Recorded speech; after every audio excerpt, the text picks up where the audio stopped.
I'm Chelsea Jenkins. I'm the Director of Cultural and Inclusive Marketing at Kellogg's.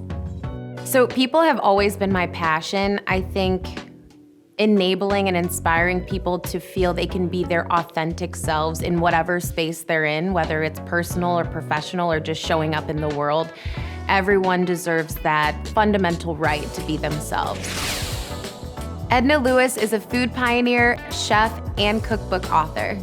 She helped refine the American view of Southern cooking.